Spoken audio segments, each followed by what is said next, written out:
have burnt out like several times. So all of this, I got to a point in my life I knew that I was hopeless. I couldn't help myself. I've gotten to a place that I had suicidal thoughts. I was depressed and all of that. But meet Nkem Chinwe Ofunabo, the work-life harmony leader, coach, and author with over 15 years of experience in optimizing well-being and fostering authentic leadership. Stuck in a toxic space? Tune in as Nkem shares practical strategies to achieve harmony, success, and fulfillment in both work and life. When I saw your name and work-life, I was about to add work-life balance. I was like, no, she's like work-life harmony. Sounds different. I know. Yes, it's good because I always had like this idea of like work-life balance. How can you balance something that's part of life, with life? So I want to know what you want people to listen today, right? They might not have heard of work-life harmony. They might not have heard of the harmonizer. They have, or Nkem, So what do you want them to take out of this conversation? Like, why should they stay till the end?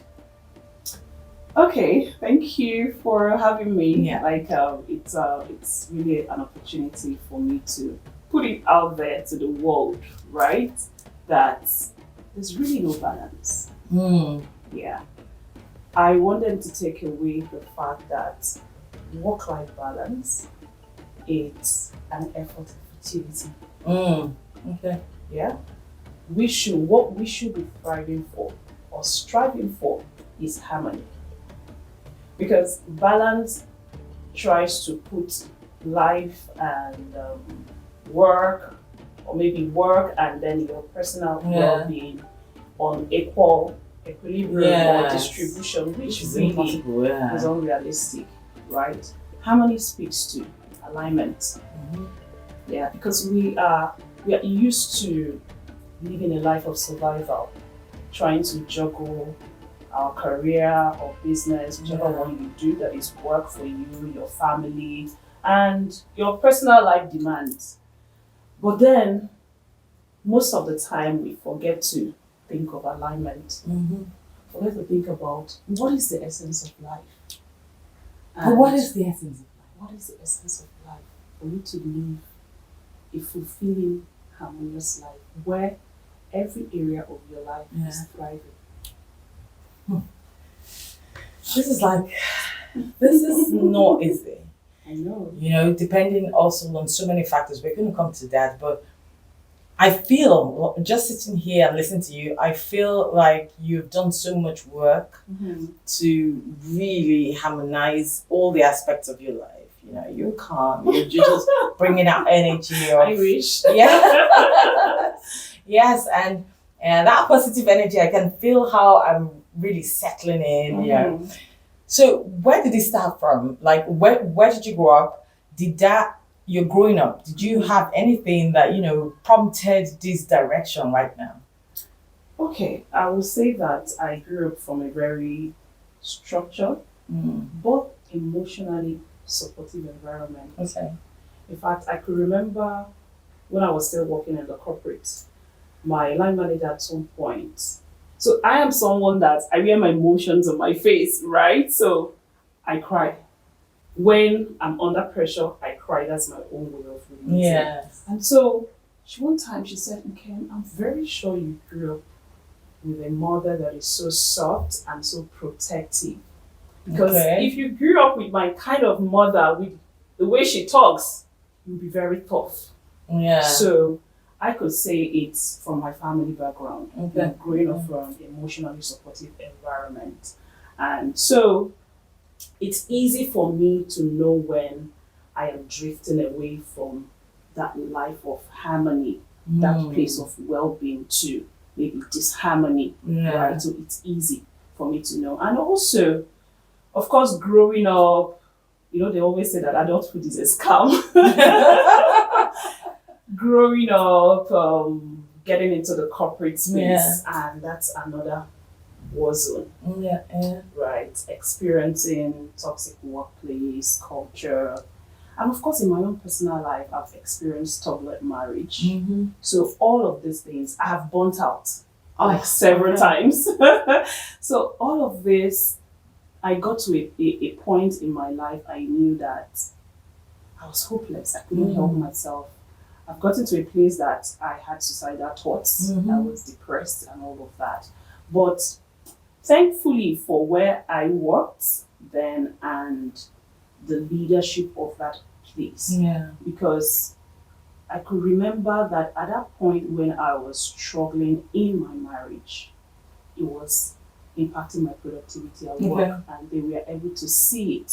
In fact, my line manager at some point came to the office one day, as early as unusually early, and said, "Nkem, we need to talk." So this is not about productivity, because clearly my figures, and I was in a business development role then, so my figures were really going down. And she said, "We need to talk, like what is going on in your life?"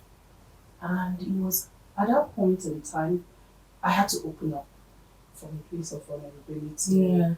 I shared what I was going through, and she was able to help me, and I started going through therapies and all of that. So that was when I realized that one experience in an area of my life was having a ripple effect in other important areas of my life. And so I became very deliberate in terms of harmonizing. So I had to take a seat back to reassess my priorities. Like, what is really important? And how can I bring harmony into my life? And that's how the journey started. From very deep personal experience. Are we mistaken being able to show your vulnerability for weakness? Exactly. Is that not, that's an issue in our society, globally? It is. Like, you have to be a leader. I remember when I was also in the business development space, and you have to carry yourself. You dare not break down. You dare not. You have to be over dominant. Maybe that's not even you, right? But you just have to show up like that. And that tends to be seen as strength. Masculine energy. Masculine energy and all of that. Yes, alpha male and now boss lady and all this. But we're just humans. Absolutely. And we have emotions. And I tend to believe, correct me if I'm wrong, I tend to believe that there is even more strength in being able to show your vulnerability. Absolutely. I totally agree with you. So thank you for sharing that. And also sharing the fact that even your personal life,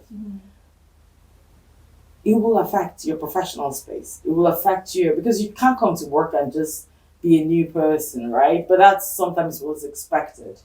And you talked about burnout. And this is one thing that I've been personally so scared of, because I don't even know what it feels like or how it is. Because I've come into situations in my life where I'm like, no, I can't. I don't even want to see tomorrow, right? I start my work, there's nothing coming out from me. So I don't even know, is that burnout? So what is burnout? So that we even get to understand this. Okay. Truth is, burnout, it's not working hard. A lot of times people mistake it, and I've been preaching about work-life harmony, and I always see the misconception from people. They always think that when you talk about work-life balance or work-life harmony, you are preaching a culture of laziness. Right? It's not. If you follow me closely, you can see that I talk a lot about productivity, because I believe that well-being fuels productivity. But then when we're talking about, I needed to clear that. Yes, Exactly. Because sometimes when people hear about burnout, they feel like, oh, when I'm working hard, I burn out. No, that's not burnout. By all means, work hard, right? I always preach about achievement and enjoyment. It's when you have achieved something, you won't feel guilty when you are enjoying it, right? Or having that Monday off. Exactly. So by all means, work hard. But burnout is more or less a chronic situation Okay. where you are you are in a state of you lack replenishment, right? You are losing your energy, you are hopeless, and it begins to, you become very irritable.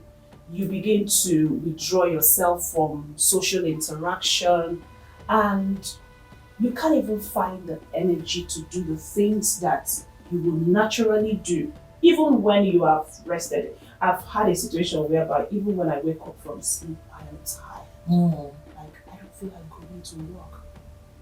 And then it begins to also affect your sense of worth, right? So it's a whole lot. And then let's not even talk about the physical symptoms, right? The physical symptoms, sometimes you begin to lack sleep. And I've had situations whereby I was at work, my fingers, my limbs were just shaking uncontrollably.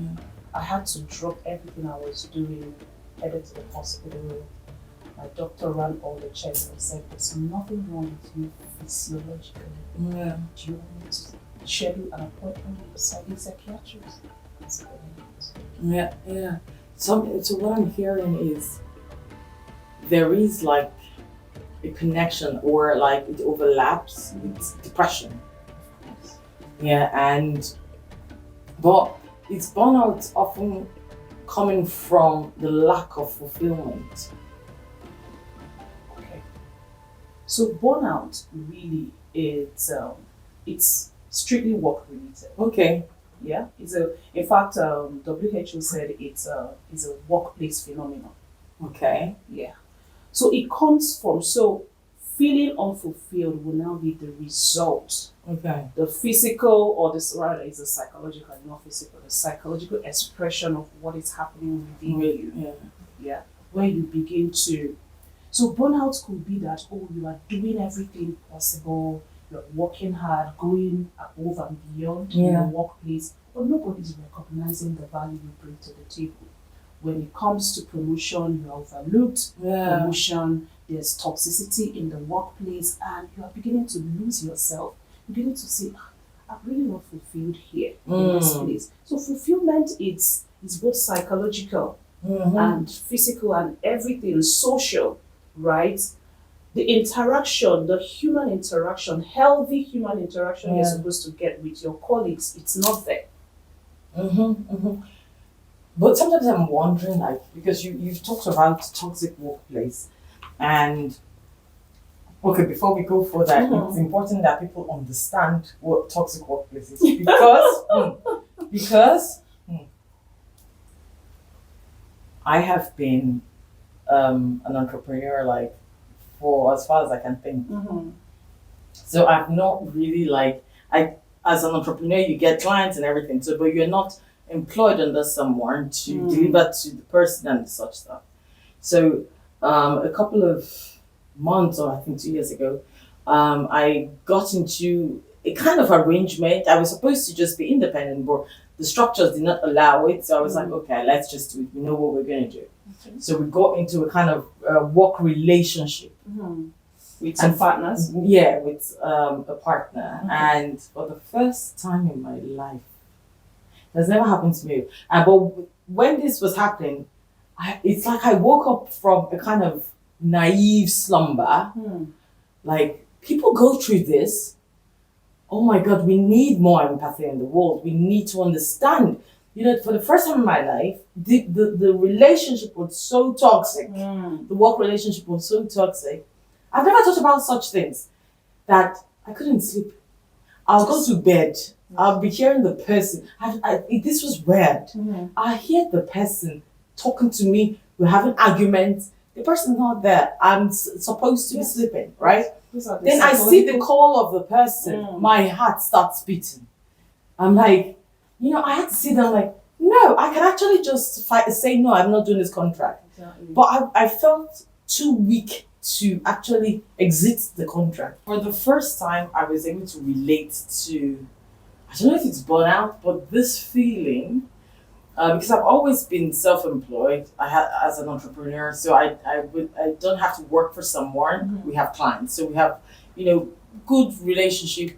But for the first time, I go into a relationship where it somehow seems like a work employee-employer relationship, and I did not know that something like this existed, right?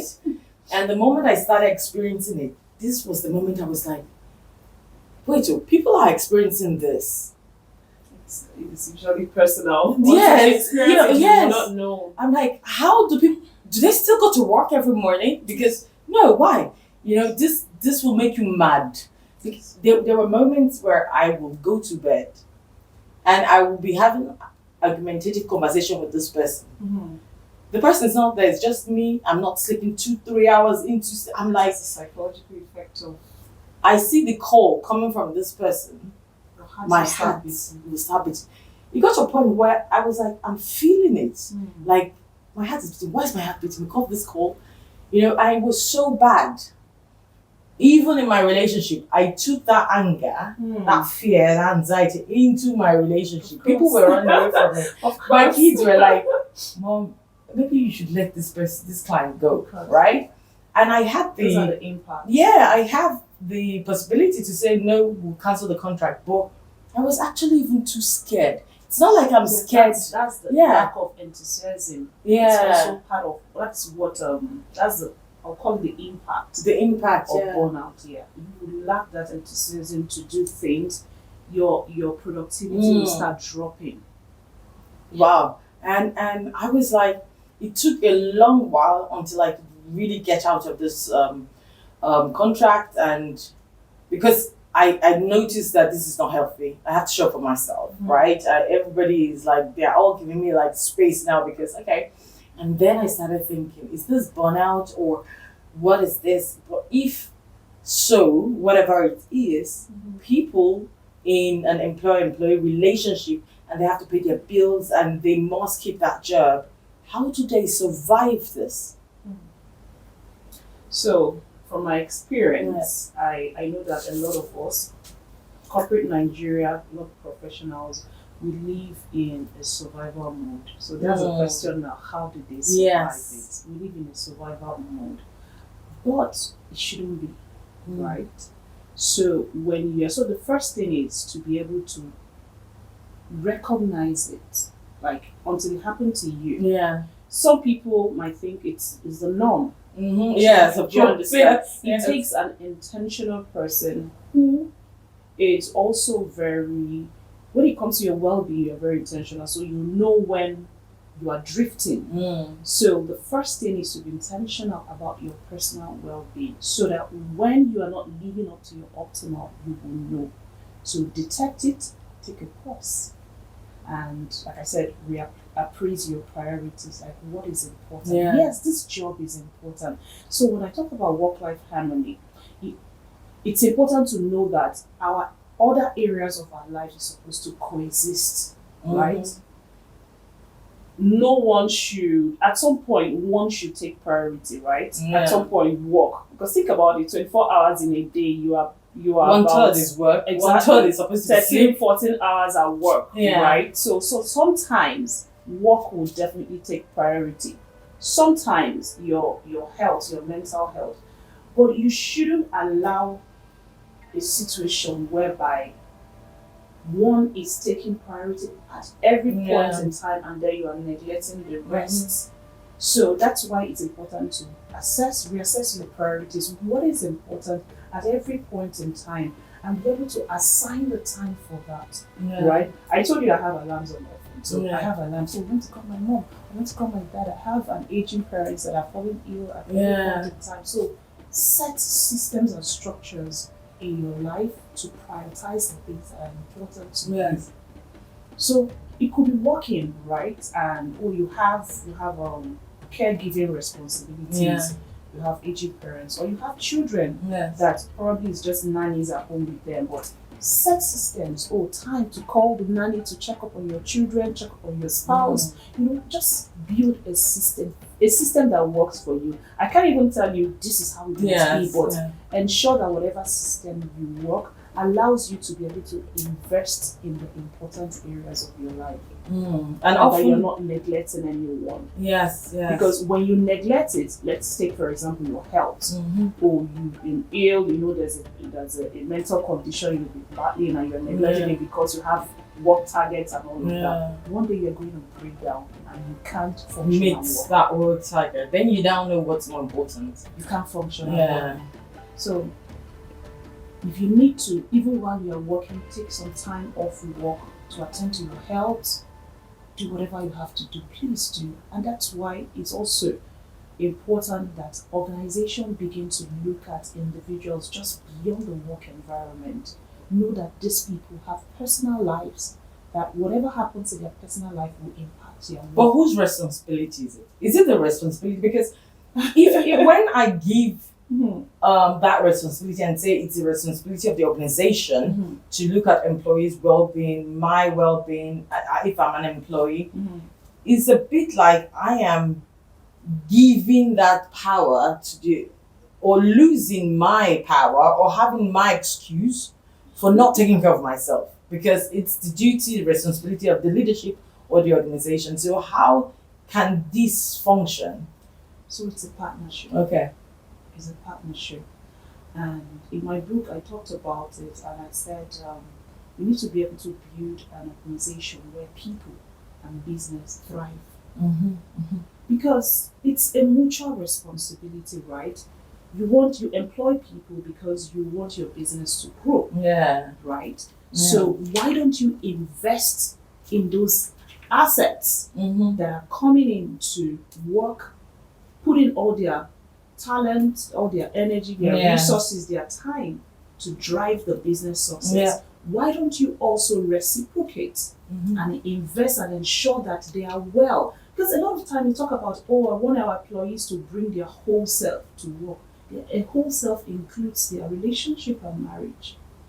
Their whole self includes their health and their well-being. Their whole self includes their rest, recreation, and fun. Their whole self includes their self-esteem and self-confidence. Their whole self includes their spirituality. Their whole self includes their success and achievement. But we're not expecting them too much from work. Because I've been thinking about this, like, so one, how do you then shape a workspace to encompass all this? But on the other side, it's also just like relationship. If you're with your partner, it took me a while to learn this. When I was very young, I thought like a partner is going to be best friend, travel buddy, cook, father, everything, right? Yes. It took a while to then understand a partnership or even a friendship must not serve all this. That's why you have the friendship, other groups, your parents or your siblings, the partner, your work. You have all these different outlets. In the olden days, it would be like a community, a tribe that serves your different needs. Now, what are we saying? With the way not even workspace, life now generally, especially urban life, right? Where you're disconnected really from, it's even more intense in the West, right? People just live in their small boxes. They don't even know their neighbors. The parents can't even come, you don't really have that connection, that big, large community to support you. Then you bring everything to work and expect then work to be your therapy, to be your gym, to be... Is this possible? How can we design that? I still repeat that it's a partnership. Okay. And everybody have their own responsibility. So your personal well-being is your responsibility. While the employer also has a responsibility to ensure that while at work, that they provide an enabling environment. Okay. So for you to live a truly fulfilling life, you as an individual, you have to be intentional about your own life. And really, that was why I wrote my book. My book, even though some aspect of that book talks about the role of organizations to ensure work-life harmony, but first responsibility is you, right? And that's why I started by talking about having more or less like a work-life vision. What do you want for yourself? So that's where you have to look at yourself holistically. Every area of your life, like I mentioned, identify 12 critical areas of your life. What is important to you in those areas of your life? And then, so for all those areas of your life, you need to now know what to begin to do. So if it's your spirituality, how do you build a relationship with your maker, right? If it's your family, home and family, so it could be you and your spouse and your children. It could be for the married ones. It could be your parents, your siblings. How do you build a wholesome relationship with your home and family? If it's relationship and marriage, how do you build a wholesome relationship with your partner, your husband, your wife? Then when you talk about purpose, energy, passion, what are you doing? Have you even discovered who you are? Why God put you here on earth? Why do you wake up every day? What fuels your passion? How do you sustain your energy, right? Then we talk about health and wellness. How do you ensure that you live in a sense of wellness, both physically, right? Well, that's when we talk about eating right, going to the gym and all of that. And then mentally.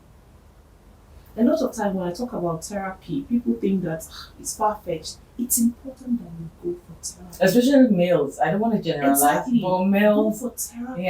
Ensure that your sense of wholeness is assured. Yeah, a lot of things happen, even in this climb. People, even work relationship, friendships and all of that can throw you off balance. But how do you stay centered within yourself, right? And then we talk about rest, recreation. Do you even get enough sleep? Yes.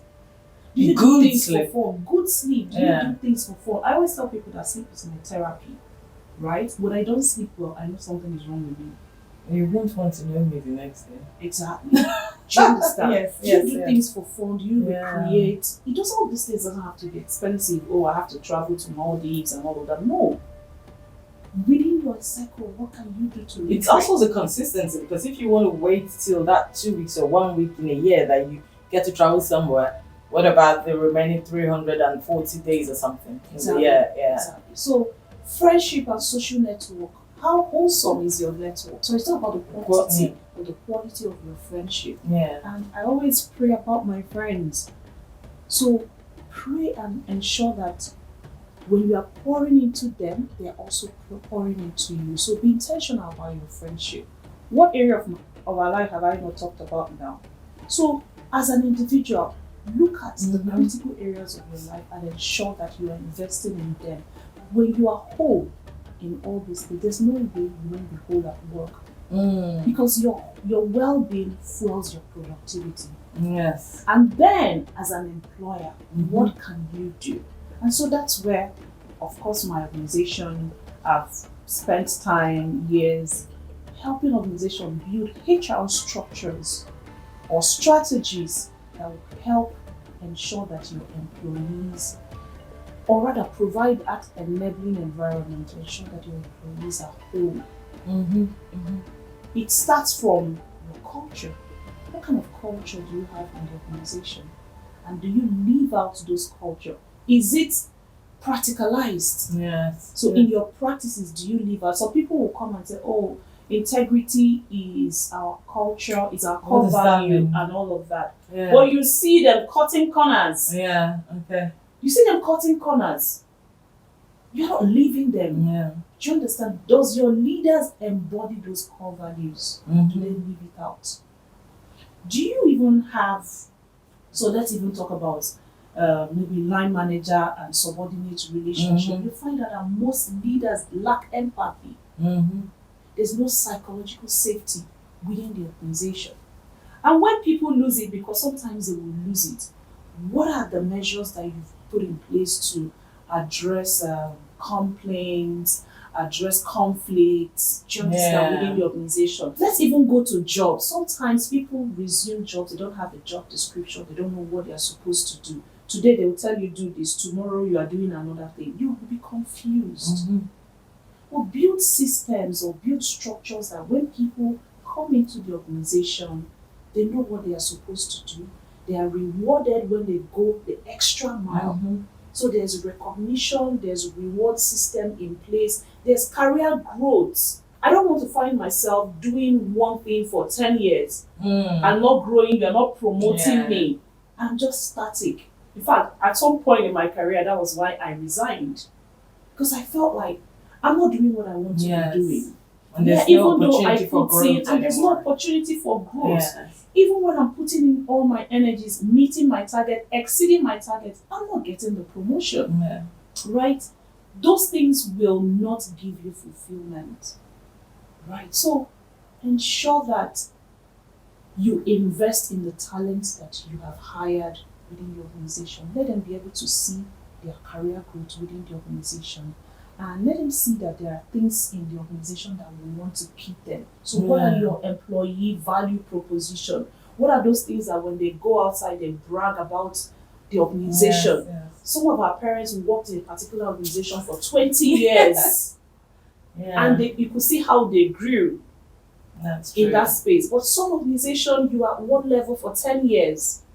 And maybe you get salary review for once or twice. Those things are not fulfilling. People will just be coming to work, presenteeism. They are just there, they are not fulfilled, they are disengaged, and you'll be complaining about productivity. These are the reasons why you're not productive as an organization. So it's a partnership. Yeah, it's a partnership. Thank you for elaborating this connection, the partnership between the employer and the employee. It's more like a yin and yang, you know. They have to bring both. Both of them have to bring something to the table so that there's growth on both parts, right? Absolutely. And this is very interesting because there's so many ways, like I'm thinking how in the future, because of the way the workspace is changing seriously, and it's going to continue to change, hybrid models will be there. There will be digital tools that will, like newsletters, for example. It's actually not the future. Well, it's going to be like, I wouldn't say was. It's going to be so intensive in the sense of there are things that people really think they are so important doing that artificial intelligence will just do it. So even people will tend to lose more of their purpose or their reason for being there in the first place if there is no, from the perspective of the organization, no concept for the next 10 years, right? And also for the person personally. Hey, this is Bold with Joe. We are excited to bring African voices and stories to the forefront. The way you can support us is just to press that like button, subscribe, share, tell your friends about us, and drop your comments so we know what matters to you. You want to know all the beautiful shows I am preparing for you? Go to Bold with Joe. Now, back to the show. When we had the break, we were just gisting a bit about coaching and the idea of therapy not being ingrained in the African culture. It's more Western kind of thing. But I'm like, no. We have always done therapy. You know, when you go to your auntie, if you need an advice, or if you go to the salon, or if you go to your grandparents, you know, to pour your heart out. And what do you say about this? Because I'm wondering, no, we have always had therapy. It's just probably now labeled differently in terms of the Western context of you have a coach or someone that's certified. But how do you see this? So I totally agree with you when you said we've been practicing coaching and therapy even in the past and still current, right? But I think the only difference here is the expertise. Okay. Because why do you go to school? It's to acquire, of course, some form of expertise, right? And so when it comes to coaching as well and therapy, there are different principles. For example, just for what you said now, one of the principles of coaching is that you don't coach a family member. Oh, really? You don't coach your spouse. Oh, that would be nice. Exactly. Because sometimes, so you don't associate their trauma. Yeah. Because there's some relationship that is personal, and they might start judging you based on what they know about you and all of that. So that's why when it has to do with a family member, a spouse, please refer them to an expert. But how do you break the ice then? If you're saying, maybe that's why people are a bit like reluctant about therapy generally, because knowing that I have to now become vulnerable. We're coming back to vulnerability, Of right? course. I think this is so important. We have to, how do I now become vulnerable enough to open up to a stranger? It's tough, right? And I don't think there's any fast rule to it, really, because I've also had to, even as an expert, go for therapy. Yeah. Right. But I think when we talk about it enough and begin to see the impact, I mean the positive impact of it, people will then be able to embrace it. I could tell you for example, at some point in my life, because I was living with my younger sister and our relationship was kind of not in a very good place. And that was the period I started my coaching journey. Okay. And I realized that after my coaching training and everything, my relationship with her became very, very healthy. Yeah. Right? So there are so many things I have learned about myself. So self-work. Yes, the inner work. Yeah. The inner work. It's not something you have to, I don't know how to say it. You can't force someone. It has to come from within.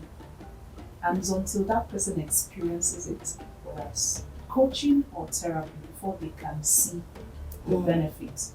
Then when you let go, because you say you can't force someone, so if there's someone that doesn't want to like do the self-work, and then you're still caught in that toxic relationship, when do you have to burn out first before as a sign to let go? When do you now, like, or do you even let go? Or do you stay committed to trying to support that person to do the self-work?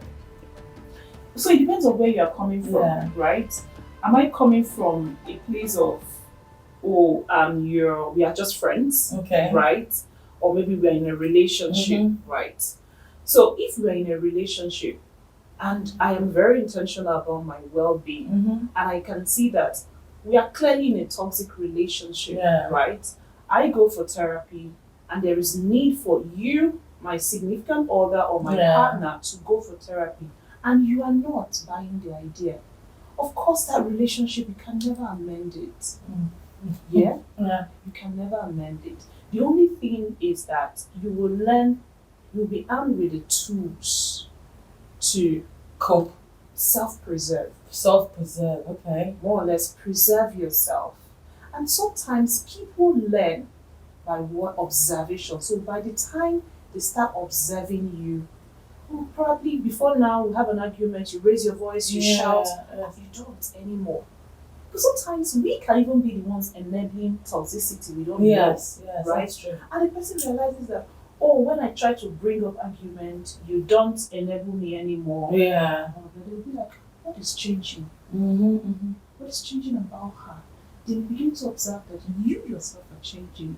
And sometimes they're not asking, what's going on? What has changed? And that's when you can now say, I've come for therapy, I did this, these are the things that I'm learning, and that. And the person, if he or she truly wants to preserve that relationship, cares about that relationship, and wants to be committed to that relationship, will eventually go for his or her therapy or start the inner work. But if they don't, and you care about yourself so much that I can't continue in this toxicity, you can decide, you know what, I take a walk. Or you can, or decide, you know what, let me just keep hoping, let me just keep preserving myself and extending grace to this person. And hopefully, your hope is not a strategy. Yeah, hope is not a strategy. Even though I hear a lot of hope. Well, in your book, you talk a lot about, you focus also more around personal responsibility, what one needs to do.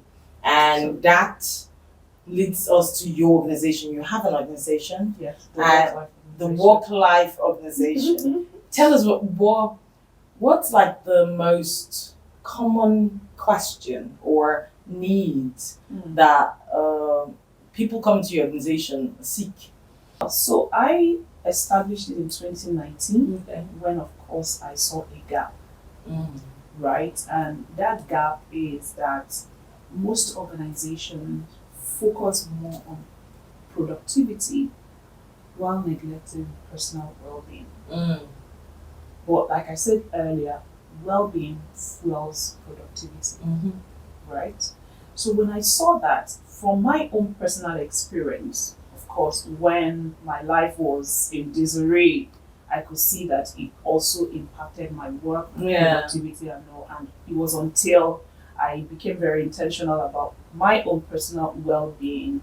I had to do the inner work, like we talked about. Yes. And I think that was even when I realized that the work I was doing is not even what I was supposed to do. Because then I was in a sales role. Yeah. Like, no, this is not who I am. This is not what I want to do in the long run.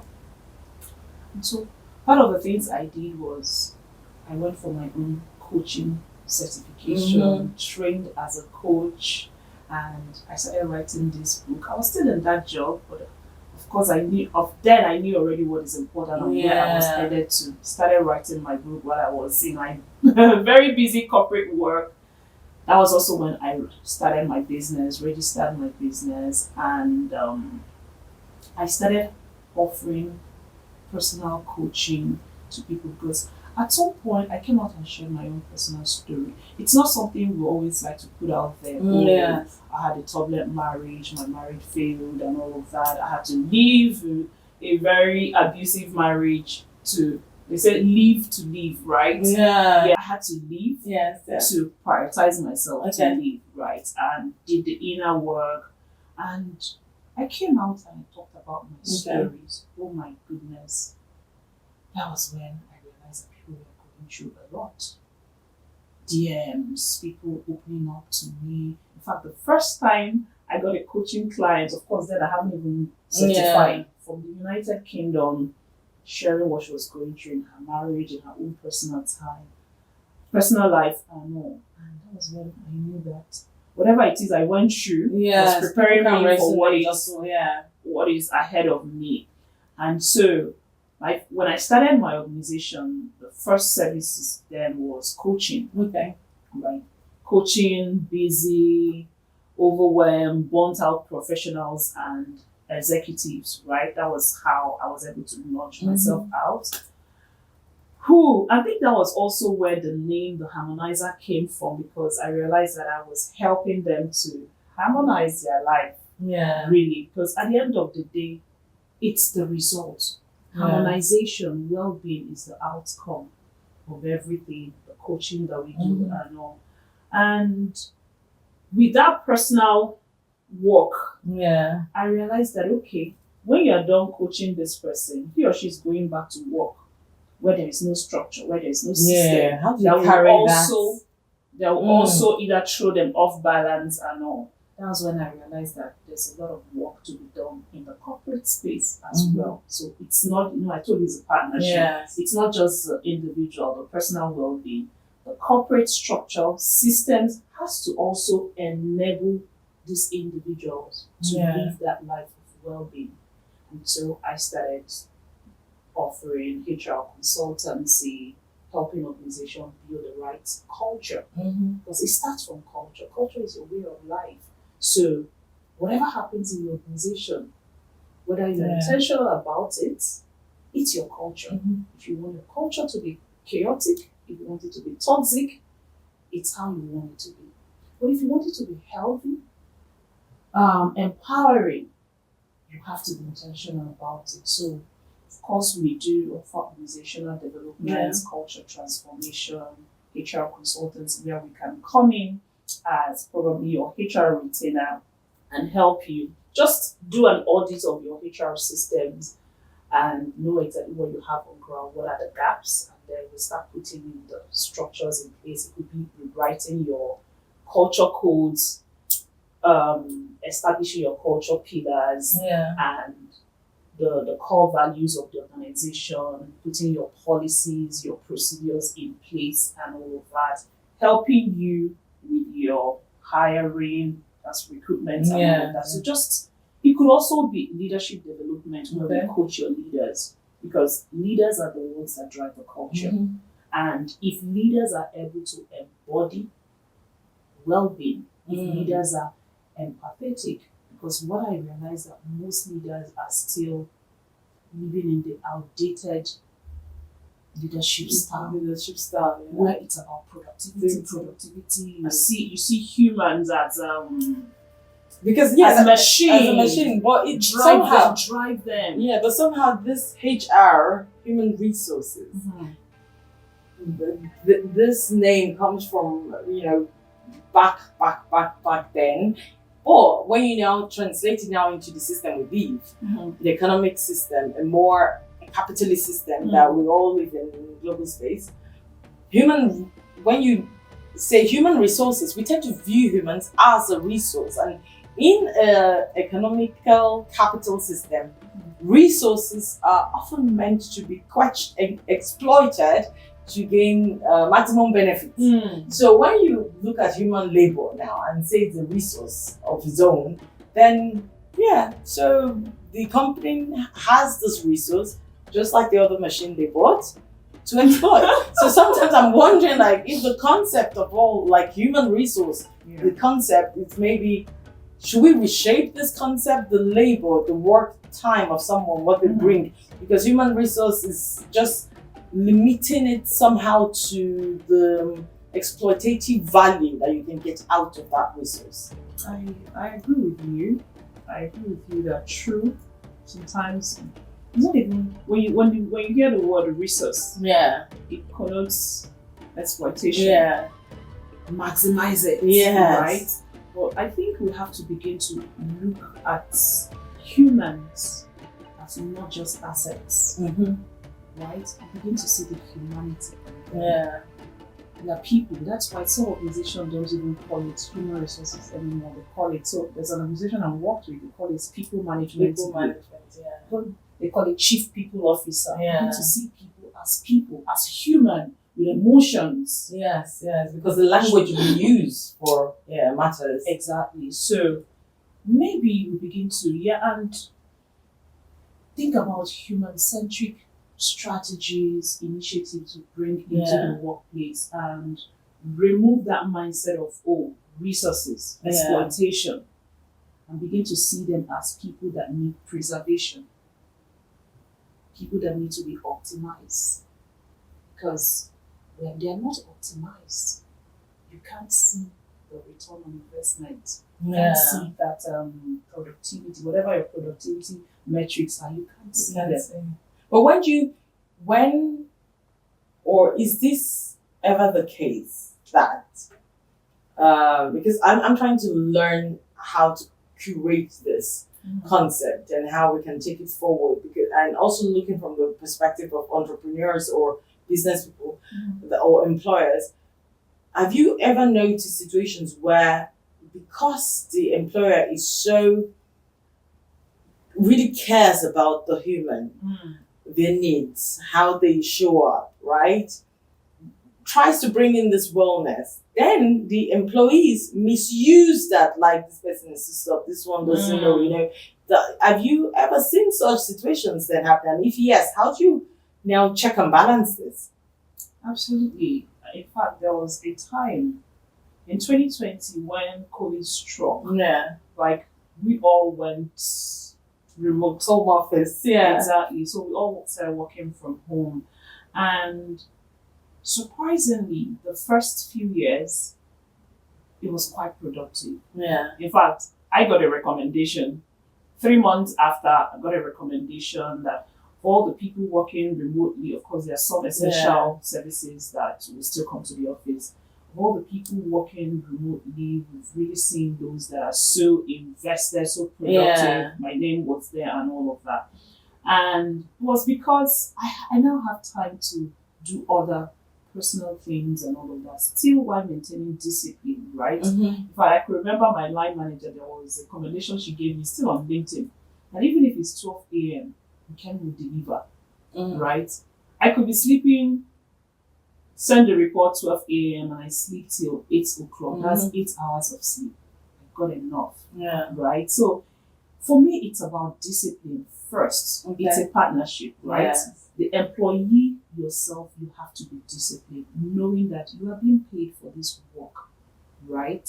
And so when we talk about integrity demands that you commit the time, the energy, the resources to do this work when you are supposed to do it. Yeah. Deliver, possibly go above and beyond and deliver, right? But then also, I know that a lot of people take it for granted because after some years, the MD said, "We're not making money anymore. Everybody, we're bringing everybody back to work." I've seen that happen to you. Come back to work. Everybody come back to work because we realized that some people started having multiple jobs because nobody's watching. They're not doing side hustles and all of that and misusing the opportunity. So it means that there's no integrity because integrity demands that your employer is paying for either 8 hours of your day. Give them that 8 hours of your day. Then you have other hours. In fact, you are close home. You can watch your child. Yeah. You can, do you understand? You can cook. Even if it's just 5 minutes, enter the kitchen, cook. Yeah. So just plan yourself. Create a system that works for you, that you give your work time, the time that is required, and give your family time. So that fieldness has to be there.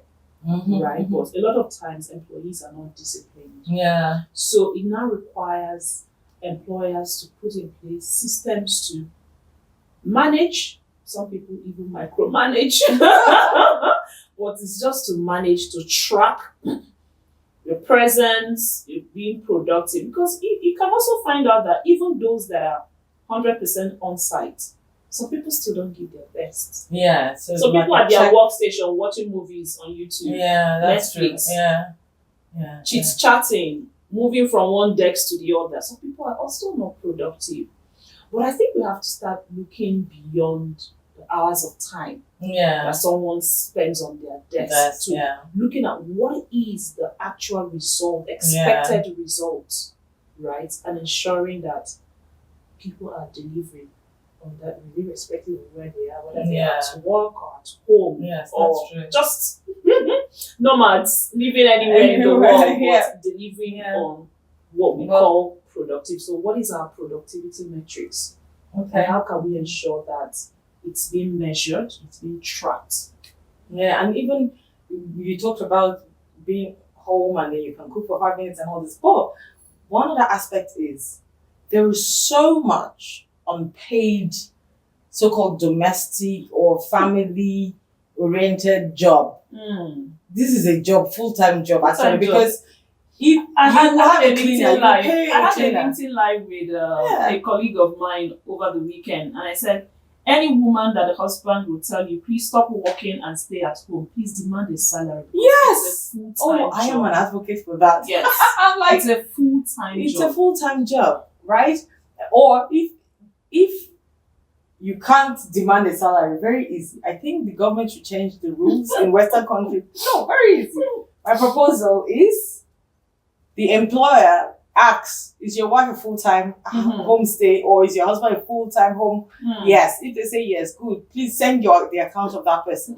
The salary that we split it 50%. I don't know about Nigeria.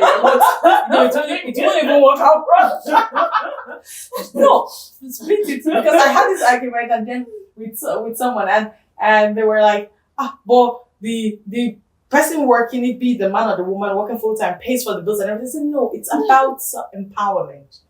The woman that will clean or the man that will clean, babysit, change diapers and everything, or take up the old parents, they also want at the end of the month maybe to just have that bing, money came in. Then they will pay their part of the rent. There is an empowerment in that process of giving ownership to the person. They can invest from that money. Yes.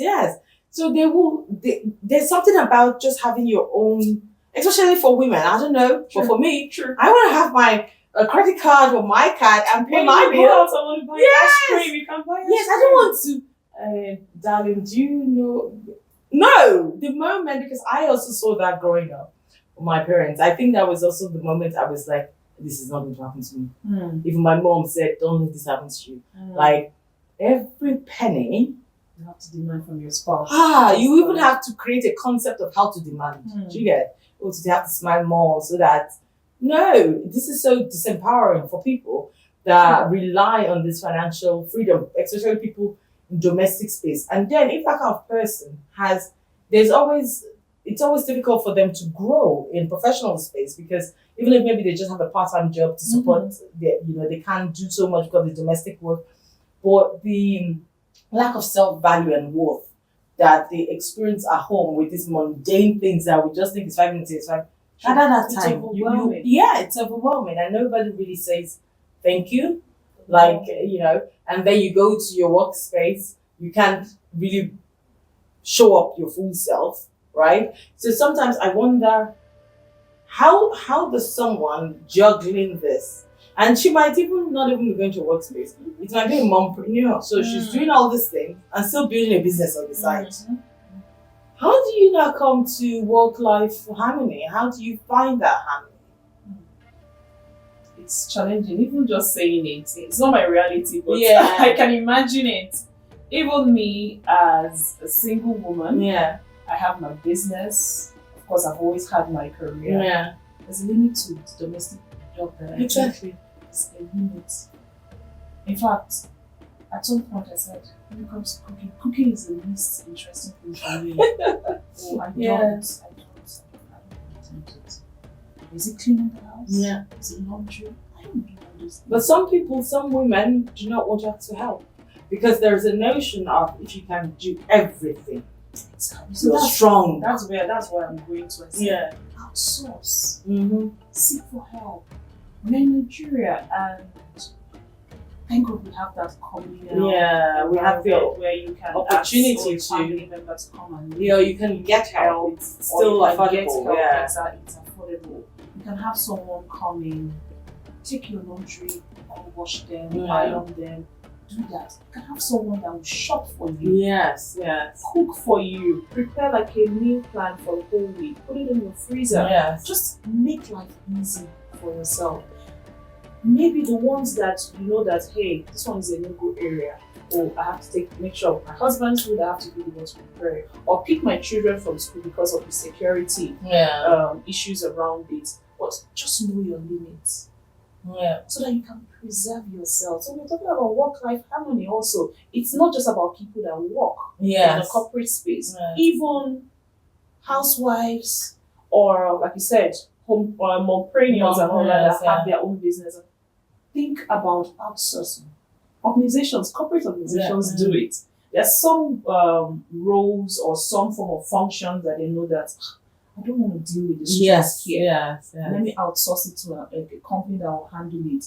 Focus on your key roles or functions. Strengths, outsource, really. Wow. Yes. Thank you so much. To learn how to. Yeah, me too. I have to learn how to outsource, but I'm beginning to really outsource, because I'm in another phase of my life right now. We women like to be superheroes. That's true. We want to be superheroes. I don't know where it comes from, but there's this notion of good woman. Yeah. Good woman. She's everything. No, I'm not everything. I can't be everything. I don't even want to be everything. I want to be me. I shop for myself full time. There's space, you can have it. But it takes a while for young people growing up. It's when they hear such conversations, they get to meet you, see your work, read your book, they get to understand another perspective of life, right? Because now, what educates young people? I mean, the digital world educates young people. And what you see in the digital world, you only see us like this when we've made up, right? This is not how I look when I wake up. Well, you don't want to see me when I wake up.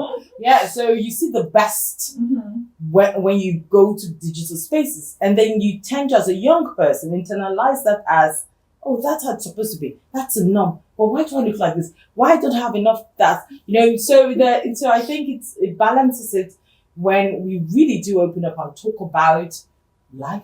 This is life. Yeah. When you share stories, people will realize that they are not alone in their own stories. Yes. Yeah, and you get all the supports you have. You don't have to experience all the negative things. Learn. That's why mentorship is there also. Yeah. When people tell you their own struggles, how they're able to overcome them. Learn, yeah. And put those lessons in your own life and save yourself all the struggles. Yeah, that's so true. So for listeners now listening or people watching, what is one thing that you now realize if you compare it to like your belief about life growing up, what is one thing that you were like, no, it's different? Do you have something like that where you now realize like, no, I could do it different, or it's different, or accept it to be different? One thing I've realized is that rest or self-care is not selfish. Yes. It's not selfish, really, because for me it's a necessity, right? And if you want to be able to give your best to the world, you have to be at your best. At all time, you have to fuel yourself, you have to preserve yourself. So whatever you do, whether it's rest, whether it's self-care, whatever it is, even whether it's personal development, just know that you are doing it for yourself first. And you are empowering yourself or equipping yourself to give your best to the world. That's true. That's so important, because I remember like growing up around the concept of, especially women, you have to be like selfless. You have to sacrifice. It's always, I keep hearing it till today actually. You have to sacrifice. Okay, there are places you make compromises, but that concept of you have to sacrifice everything to. Mothers did that Yes. a lot, and are they proud of about it? I'm not sure. And the health implications that comes from that. I'm not sure. Yeah. I'm not sure, because when I was publishing my book, my mom, the way she said it, I know it came from a place of regret.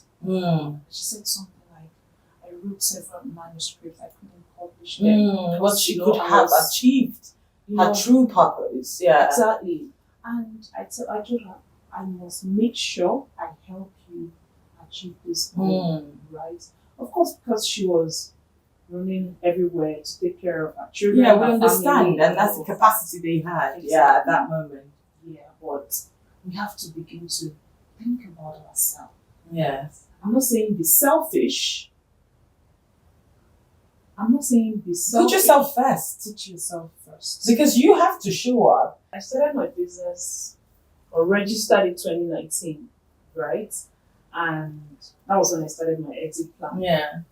Eventually, I resigned 2020 December. I started running my business 2021 years. And somewhere along the line, I got an invitation to come head employee relations and wellness in a new bank. And so I packed up my business, went back again to 9 to 5, I started working. From there, I moved to become head of HR in another organization where I was burnt out. In fact, I resigned with immediate effect. I didn't give notice and all of that. And that period was a moment of redefining myself again. What really am I called to do? And that was when I got the revelation that I've given you something in your hands. Yeah. A work-life organization. But you abandoned it.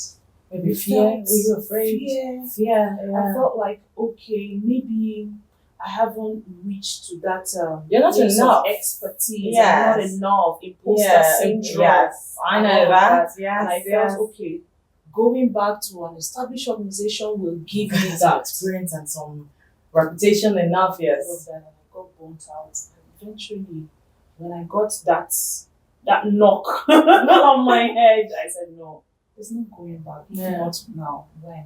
Yes. So, yes, I think it's just so interesting how, no matter where we're from or how we know each other or how long, the themes that we share are just the same. Actually, they're just the same. Even starting this media company has been on my list. I have already started. Then I was like, no, let me go and take up this job. That was then the job that burnt me, like, yes. you know. So somehow it was like the universe of God saying, you already have your thing. Why can't you? But I was afraid. What if it doesn't work? What if I don't? Fear. Yeah, you know. But we just have to stop living we just have to start living a life of confidence. Well, I think we are focusing, I think it's also fear from expectation of others. Because I realized that when I looked inwards, this is what I like to. I want to do it. Then the fear is not there. But when I start looking outwards, like, oh, people say, yeah. How do you even cope with that? How? Because we really need to try. Because it's not like we've fixed it. It will still come to the next milestone, right? Yeah. Sure. My career, I've always had people throw stones at me at every point in time. I remember when I finished my coaching training, and then, of course, I was in business development role. I haven't even moved back or transitioned to human resources. And so I put out my LinkedIn profile and I wrote life coach, HR professional, or HR leader, something. I got calls from people that feel that they are experts. Why would you write HR leader? Are you a leader? Are you a HR professional? Oh my God, that's so hard. Direct call. Even in some WhatsApp group, they were discussing about me. My God, that's how so hard. I am an imposter. Yeah. Oh my goodness. I think it affected me. I won't lie, I'm human. It affected me, but knowing my calling, knowing my purpose, knowing your why is very important. Yes. Right? Of course, the people that called me, I told them, whatever I put out there, I'm on a journey. I'm transitioning. And it's because it's what I see. That is what I put it out there. Did it eventually materialize? Yes. I have become all that. I have done that. I've proved it. And right now, I don't have anything to prove to anybody. Yes. But the need to justify your existence in that space. You have to at every point in time. It's painful. You need to know yourself. You need to know yourself and ensure that you have received, I don't know who you believe in, but I believe in God. Yeah. And I always prioritize before I take any step. I remember when we talked about second book, I said I haven't gotten the signal to write a second book. Until I get the signal that this is it, I am head on. But you have to be open to be able to receive, right? Yeah. Because sometimes you will get that signal there. You'll be so stubborn not to even pay attention to it. I know. You don't listen to yourself, right? No. Just the external thing. So it's always like, how do you listen? So we then come back to well-being, understanding yourself, taking that time for yourself, and the things you've shared today, how to balance work, rest. Yeah. So you have to retreat sometimes in life, especially when you begin to feel burnt out. Yeah. It's a signal for you to retreat. Okay. Take it back, sit and reassess what is happening in my life. Yeah. And what phase or what point in life am I in? Yes. What am I doing right? What am I doing wrong? And assess yourself again. So reassess, recreate, so that you can show up again and recharge. So how can the listeners join you on this journey and be part of this? And if they want to get a coaching or be part of the, profit from the services you have on your organization, how can they get involved? Are we expecting anything? Yeah. So this year I have a whole lot planned. Okay. Of course, writing or publishing a book is not part of it. I am building. In Africa, I haven't seen that, not even in Nigeria. So you're coming up with something that we should look out for. I'm coming up with something for corporates. Yeah. Yes. Nice. Corporate, really. Because I've realized that we do everything possible to drive well-being, productivity. But we've forgotten that well-being fuels productivity. So I'm coming up with something that will drive well-being, solve that and workplace harmony. Thank you. And the book as well, right? The book is always there. It's always the book is there on Amazon, it's on my personal website. If you follow me on all social media platforms, my personal brand is Nkem everywhere. My corporate brand is the Work Life Organization everywhere. And we're going to share the link beneath that you can see it right now. Yes. And but we have like a closing tradition. Okay. Yes. 2 questions. Is there something that we've not discussed that it's really on your heart and you're like, let's talk about it, let's brush about it? Is there something that we've not discussed? Thinking about it, when I was entering here, right, I saw this place. I said, okay, I'm coming here as a guest, so you're going to ask me all the questions. I think it's important that I also ask you. Because when I see people doing things, especially the things that I would love to do, I always ask them, What's your why? Oh, Yes, the question is you. yeah, what's my why? Yeah, so personally, and then professionally, like the word personally, my why is I just want to learn. I want to learn. I seek knowledge. This is what drives me. I wake up wanting to know, understand more deeper about myself and how I connect with the ecosystem. And if I can find how I can learn, share that with the world. So I really want to make learning exciting and accessible to people. Yeah, and for BWJ, Bold with Joe, I think the mother continent, Africa, has a lot to say. We have a lot of experience, and we have our voice, we have our issues that we need to open up and talk about, be vulnerable enough to talk about it to the world, so that we can actually start crafting solutions. We matter, our topics matter, and that's why we have this platform, to be able to start, providing access to have conversations. Yeah, so that's actually, the main thing is learning. That's me. I love that.